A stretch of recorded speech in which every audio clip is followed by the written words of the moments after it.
또 하나는 그죠?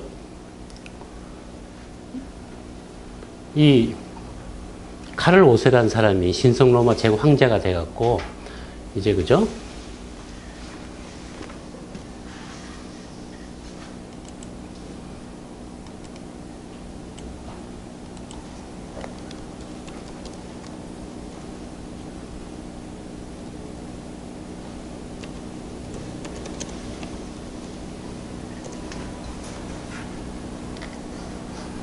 멋있죠, 그죠? 갑옷 멋있게 입었죠.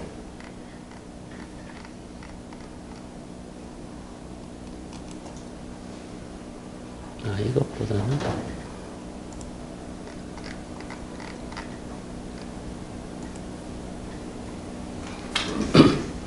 이 카를 오세라는 사람이 요게 이렇게 선이 있죠, 그죠? 이렇게. 이 사람의 물려받은 땅이 여기 스페인하고요.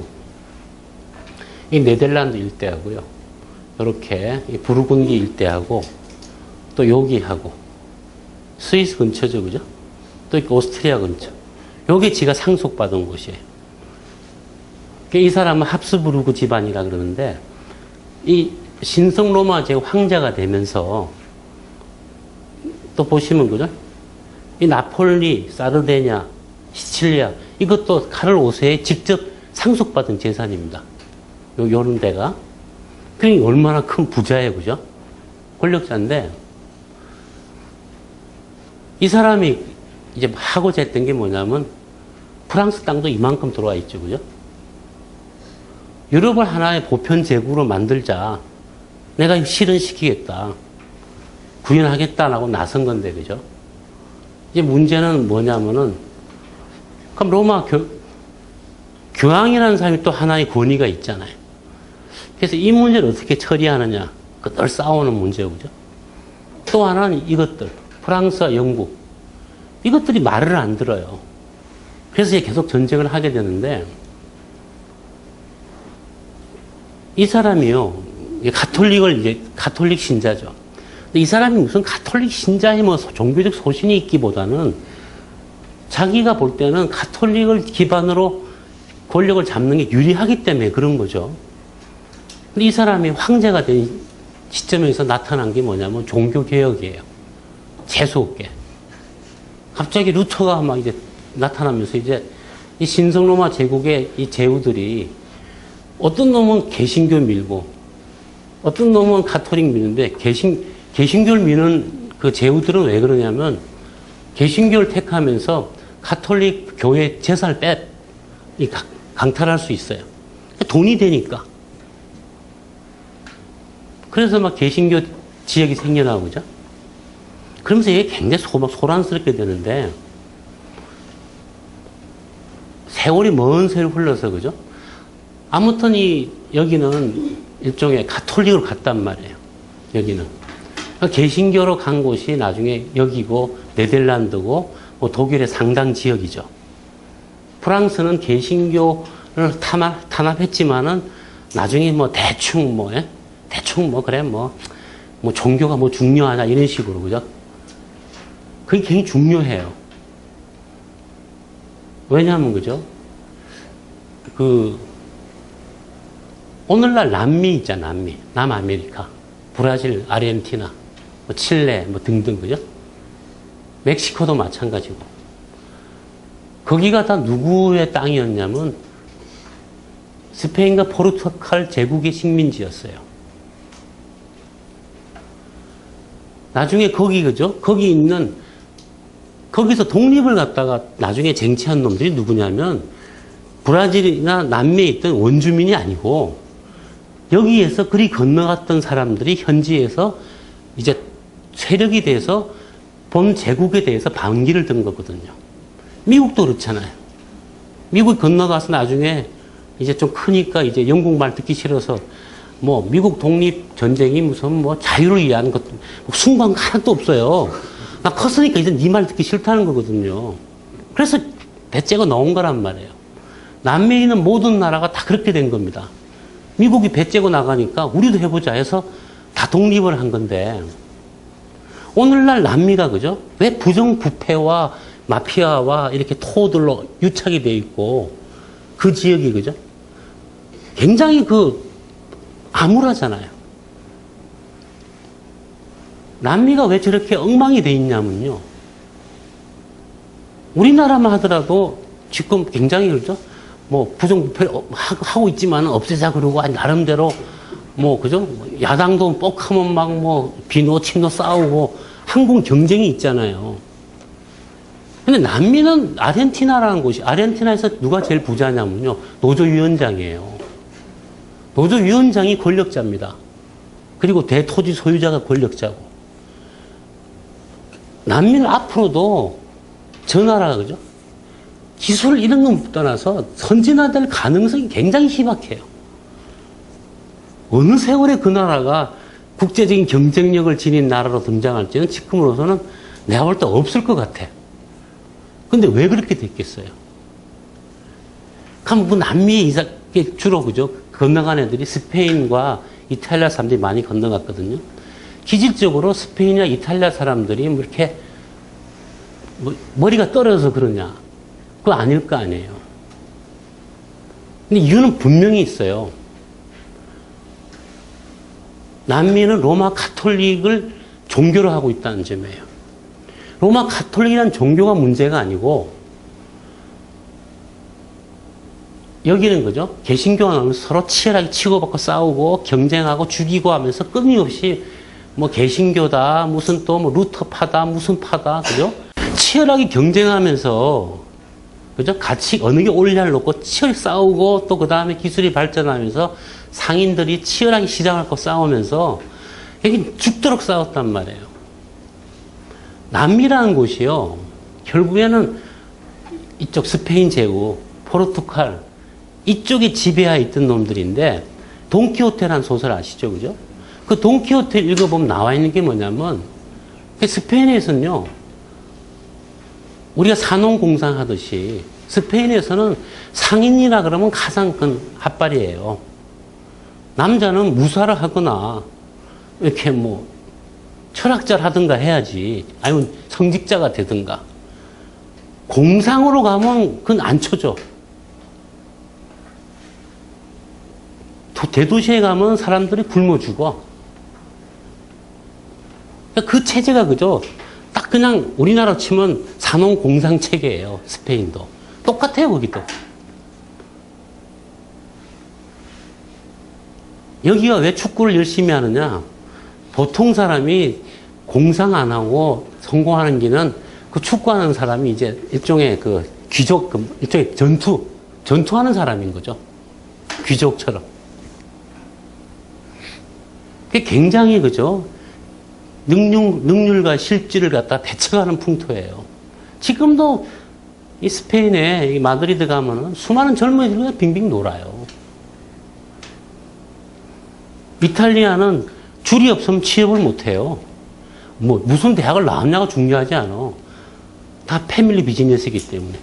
일자리도 무슨 대학 교수를 하려도 다 이렇게 연줄이 있어야 돼요.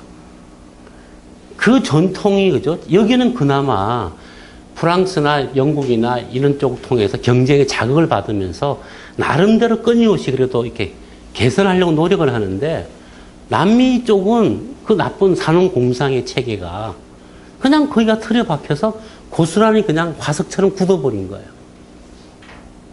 해방신학이 왜 남미에서 나오느냐? 거기가 썩어서 나오는 거예요. 지금 교황 프란치스코 교황도요. 사고방식을 가만히 보면은 그 사람 아르헨티나 출신이거든요. 그 사람이 보는 세상에 대한 부조리는 자기가 자란 아르헨티나를 하나의 그 사람의 사고방식이에요. 세상에 가진 자들은 참 저렇구나 하고. 사실 지금 이쪽 세상은 교황이 갖고 있는 세상과 달라요. 그래서 그죠? 이번에 쿠바 방문해서 이렇게 뭐 했지만은 남미는 사실은 어떤 면에서는 그죠? 좀 절망적이에요, 거기가. 거기에서 뭔가 새롭게 쇄신이 일어나고 쇄신이 일어나는 것은 뭐냐면요. 이유 간단해요. 무조건 기득권을 갈아엎어야지만 쇄신이 일어납니다. 그게 옳고 그름을 떠나서. 그러니까 아버지가 부자인데 너무 오래 살면 안 되는 거예요. 그럼 아들이 배를 째고 나와야 되는 거예요. 그래야지 집안이 발전해. 이유 없어, 사실은. 난민은 고스란히 그냥 굳은 상태에서 그죠, 페론인가, 본크라이프 오미 아르헨티나하고, 인기나 끌고 발전성이 없는 거예요. 그러니까 미국은 또 좋지, 그냥 멍청한 것들, 저렇게 그냥 전혀 위협이 안 되잖아요. 그 세상은, 그죠, 이게 어떤 가치관이라는 게요, 흔히 이렇게 우리나라 유교 이념적인 나라가, 그죠? 모았기 때문에, 이게 파사현정, 살을 뽀개고, 정의를 드러낸다는 관념이 센데, 사실은요, 정의를 드러내겠다고 하고 너무 거기 집착하는 것이 사실은 굉장히 교조적입니다. 누구의 정의냐고요? 그게 내 정의지, 사실 얘네들은 정의에 대한 관점이 이제는 없어요. 그냥 니도 옳고 나도 옳고 싫으면 칼 빼고 싸우든가 그렇지 않으면 타협하든가지 정의가 어디 있어. 이미 여기는 그렇게 돼 있어요. 이 구조가. 근데 남미는 그죠? 완전히 이제 나름대로 지금 중국이 계속 공산당 체제 정당성 하여튼 그렇게 그죠? 정의를 강조하는 나라들이 사실은 경쟁력이 없다는 거예요, 제 말은. 하나의 그 관점이나 논리가 지배적인 나라가 발전성이 없어요. 계속 혼란하면서. 지금 우리나라도 민주주의 하면서, 그죠? 자본이 많은데, 그죠? 한국도 앞으로도 계속 싸워야 돼요. 계속, 네가 올래, 내가 올래, 종북이 옳다, 민족 정기, 위정 척사, 양키, 반미, 계속 해야 돼요, 이게. 계속 해서. 그러면서 하나씩 하나 정리가 되고 만들어지는 거지. 6.25 이후에 미국식 합리주의가 들어왔단 말이에요. 그걸 군을 통해서. 그랬다가, 그죠? 그렇지만 우리나라가 IMF 이전까지는 우리나라의 모든 법 제도와 발전 방식과 지향 목표는 이제 1980년대 일본이었단 말이에요. 일본이 기술이나 법률이나 다 앞서 있으니까, 그죠? 우리가 흡수 많이 했죠, 그죠? 근데 97년 IMF 이후에 우리나라가 졸지에 또 순미국식이 들어왔어요. 글로벌 스탠다드란 이름 아래. 점령군이 들어온 거지. 그래서 지금도 우리나라에서, 그죠? 이렇게 하는 사람들은 IMF 이후에 우리가 신자유주의 떠들지만, 물론 괴롭지. 괴로운 건 사실이지. 근데 그런 것들이, 그죠? 다 길게 보면 뭐냐. 계속 볶다 보면은 그게 꼭 손해는 아니더라는 거예요. 지금 우리는 어떤 면에서, 그죠? 일본은 미국식 방식이 안 들어왔잖아요. 근데 한국은 아시아에서 가장 신자유주의적 방식도 들어오고, 예? 유럽식도 들어오고, 또 야마도 다마, 그저 정신도 들어오고, 하여튼, 또 원래 중국식도 있어. 한국이 진짜, 여기야말로 진짜 완전히 모든 가치에 이게, 그죠? 이 잡탕이잖아요. 난 한국의 미래 발전성이 어디 있다 보냐면, 이 잡종성에 있다 봐요. 지금도, 그죠? 우리나라 좌파를 가만 보면 위정척사파야. 또 자기는 선비야. 그죠? 그건 저런 거 쉐시라 그래요. 그건 옛날 얘기야. 산업공상 버려야 돼. 근데 여전히 한국의 좌우를 보면 이상해. 저게 우가 우도 아니고, 좌도 아니고, 하여튼 개판이야. 근데 그 개판이 뭐냐면 한국의 발전 가능성이에요. 계속 싸우라 이거예요. 네덜란드로 건너가는 과정에서, 그죠? 한 지중해 문명이 결국에는 유럽 문명으로 만들어내는 과정이고, 그 과정에서, 그죠? 얘네들이 치열하게 싸워요. 그래서 1500년부터 사실상 1900년 초반까지 얘네들은 전쟁을 그냥 탈고 살아요. 경제학을 공부한 사람들이요. 보면은 또 나름의, 그죠? 경제사를 연구한 사람들이 어쩌고 글로벌 시스템, 월드 시스템 이런 걸 떠드는데 난 그 사람들의 주장을 보면 참 재밌고, 그죠? 뭐 좋아요. 하여튼 참 좋은데 뭐가 있냐 그러면은 그 사람들은 군사나 전쟁에 대해서 몰라요. 유럽이 발전하는 과정에서 모든 자원이 최우선적으로 집중됐던 곳은 군사입니다. 전쟁이고.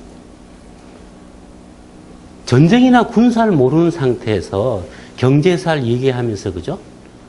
이렇게 뭐, 떠드는 거 보면은, 그건 그 사람이 본질의 큰 중요한 한 면을 갖다 빼고 얘기하는 거예요. 리주가 무기를 팔아서 발전했다는 거. 예? 모든 것들이 다 군사를 통해서, 그죠? 전쟁을 늘 했으니까. 그게 발전의 원동력인데, 철강산업, 대포 잘 만들려고 나온 거예요, 그게. 다 대포나 군함을 잘 만들기 위해서 발전된 기술들이거든요. 근데 그걸 빼고선 그냥 뭐 철강업이 발전했다. 왜 발전했을까? 전쟁이나 군사를 모르는 걸 어떻게 설명을 해요? 그래서, 그죠? 경제를 연구한 사람들이 이 인간의 투쟁 중에 가장 경계한 형태가 전쟁이잖아요. 경쟁이고 투쟁인데, 그죠? 그래서 전쟁사나 이 군사에 관한 얘기는, 그죠? 인간이 갖고 있는 가장 고도의 투쟁 양식으로서, 스타일로서, 그죠? 이걸 빼놓을 수는 없단 말이에요. 그게, 그죠? 처음에 프랑스 왕하고 이 신성 로마 제국의 황제가 주로 여기에서 싸웠어요. 여기를 쟁취하기 위해서. 지난주에 얘기했지만 밀라노에 그죠? 백장놈이 프랑스 왕을 끌어들이는 바람에 이탈리아가 이제 유럽 세력의 각축장으로 변하는데 얘네들은 무식한 놈들이에요. 사실은. 이탈리아는 발전한 곳이고. 근데 쳐들어와서 보니까, 그죠? 여기에 문화나 예술이 좋으니까 프랑스 왕도 지난주에 얘기했죠. 처음에 프랑스와 1세. 그 사람도 굉장히 르네상스적 교양을 가진 사람이 돼요. 헨리 8세. 이 사람도 굉장히, 그죠? 가무에 뛰어나고 스포츠를 잘하고 그 다음에 막 작곡도 잘했어요. 굉장히 르네상스적인 종합적인 인물입니다. 신성 로마 제국 황제도 여기 출신이에요. 오늘날 벨기에 헨트 출신이거든요. 이 사람도 또 여기에 교육을 받고.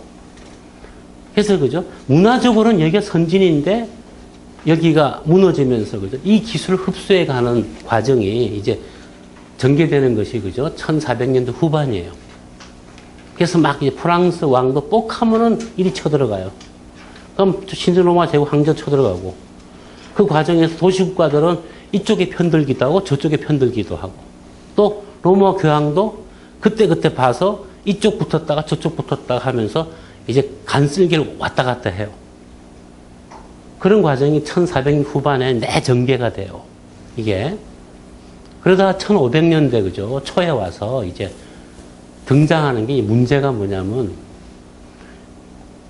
이 카를 5세가 스페인하고 자기 영지들, 그죠? 이 나폴리, 시칠리아, 사르데냐는요, 이 아라곤의 땅이에요. 이게 딱. 이거. 아라곤의 해상제국이에요.